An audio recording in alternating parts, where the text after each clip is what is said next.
bienvenue sur Moss Muscular, j'espère que vous allez bien. Et on commence cette review avec Philippe Desjila, aka Ken's NFC, qui a fait sa première compétition de la saison aux USA. Il a fini à la 6ème place sur une line-up assez compétitive. J'ai trouvé bien remplie, vraiment énorme. Malheureusement, ils ont raté la recharge et ont un peu trop rechargé, ce qui a fait qu'il était un petit peu trop flotteux. Maintenant, c'est un petit peu normal, c'est la première fois que lui et son coach travaillent ensemble. Ce week-end, ce sera à Los Angeles que Philippe retentera de gagner ses qualifications, en espérant que la recharge se passe mieux ici. En tout cas, c'est un début de saison très compétitif pour Philippe, mais il a prévu concourir beaucoup de fois cette année-ci. Donc voilà, ce sera pas, même s'il rate la qualification dans ces deux compétitions, il y aura encore d'autres occasions pour lui de se qualifier. Ensuite, c'est aussi Alison Tetsu qui participait à la même compétition. Elle se place quatrième niveau conditions, elle était plutôt au top, j'ai trouvé. Je comprends pas vraiment bien les critères en bikini. Tout ce que je peux vous dire, c'est que elle aussi compte remettre ça ce week-end. Ça, c'était pour les news donc du week-end dernier. Malheureusement, j'ai pas eu le temps de faire une vidéo. Pour ça, j'ai pas mal de choses à faire. Et à présent, quelques physiques updates. D'abord, Patrick Moore. Alors, je connais pas son poids actuel, mais il est absolument énorme sur cette photo. Le truc avec Patrick, c'est qu'il est très dangereux quand il amène une condition phénoménale. Mais depuis qu'il a été ajouté de la masse, il n'arrive pas vraiment à réitérer sa condition, une superbe condition qu'il avait réussi à donner en 2019, ça fait quand même déjà 5 ans. Alors que son coach, lui, par contre, est très confiant par rapport à cette année et il dit qu'il sera dans sa meilleure forme cette année-ci, que ce soit en termes de conditions et de masse. Donc personnellement, je demande à voir car sa dernière saison, c'était vraiment pas ça du tout. De l'année dernière, il a vraiment fait des très mauvais classements à des compétitions qu'il aurait pu gagner où il était favori et il se plaçait même pas dans le top 3. Alors on a aussi enfin un physique update de Carlos Thomas Jr. Il devait faire l'Arnold Classic au début, mais suite à un décès, malheureusement, il a dû arrêter sa prépa. Maintenant, voilà l'état actuel des choses. Son dos, je trouve qu'il a plutôt bien progressé, mais c'est pas encore dingue quand tu regardes le reste de son corps, surtout quand tu regardes ses jambes qui sont absolument énormes. Je trouve pas qu'il a tant progressé que ça dessus. Maintenant, voilà ce qui est primordial pour lui, ça va surtout être la condition s'il veut se qualifier à Olympia cette année.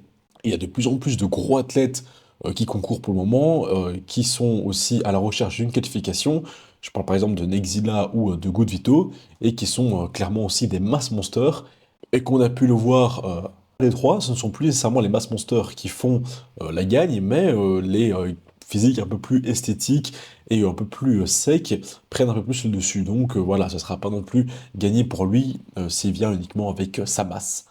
En parlant de ça, il y a aussi Nick Walker qui poste son dos à 4 semaines de New York, et depuis l'an dernier, il a pas mal progressé dessus, surtout en termes d'épaisseur. C'est peut-être le seul à pouvoir rivaliser avec Derek Lundfors de dos. Son spread est phénoménal, son double biceps aussi. C'est vraiment là où il peut passer devant Adi Chupan et Samson Dauda. Maintenant, Derek aussi progresse beaucoup à ce niveau. Le Mister Olympia compte bien défendre son titre.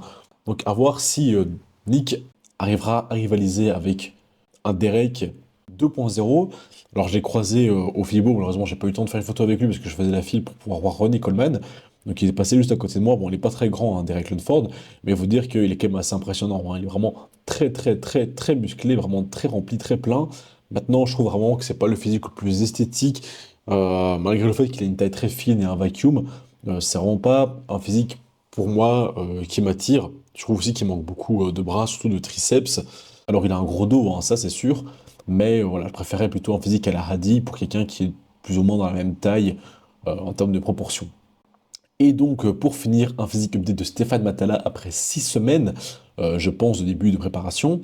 Il pèse actuellement un peu plus de 107 kg. J'ai demandé à Pétuor et il a répondu. Il a donc 7,71 kg à perdre avant d'atteindre son poids de scène. Il a déjà perdu 12 kilos depuis le début de sa sèche, ce qui veut dire qu'il a démarré sa sèche à presque 120 kilos, ce qui est énorme pour sa taille. Je rappelle qu'il fait 1m78, donc 120 kilos pour 1m78, c'est juste monstrueux. Donc encore 7 kilos à perdre pour lui, avec cette condition, c'est sûr qu'il va devoir perdre du muscle. Il y a pas mal de muscles qu'il va devoir y passer. Maintenant, la question c'est, sera-t-il toujours aussi dense, plein et dur à son poids de scène? Il a fait énormément de progrès extrêmement vite, mais peut-il les conserver? C'est ça la question. C'est vrai que finalement, quand tu progresses aussi très rapidement comme ça, est-ce que ces gains-là, tu les gardes si tu fais une sèche aussi extrême que celle qu'il va faire là maintenant? Donc pour le moment, c'est le cas depuis le début de sa sèche.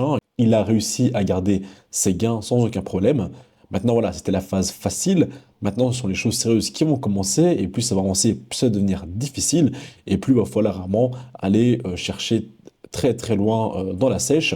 Et pas seulement pour la condition, mais aussi pour pouvoir faire le poids. Voilà, si Stéphane n'avait pas cette limite de poids là, je pense que sa sèche se passerait vraiment très très facilement et serait vraiment parfaite pour lui. Maintenant, voilà, malheureusement, c'est le jeu en classique physique, hein. Il y a une taille et un poids, et lui, bon, bah voilà, quoi, il va devoir faire quelques sacrifices pour arriver au poids donné. Voilà, donc ce sera tout pour cette vidéo, j'espère qu'elle vous aura plu. Pensez à vous abonner et mettre un petit like. C'était Karim de Moss Muscular, à bientôt, ciao.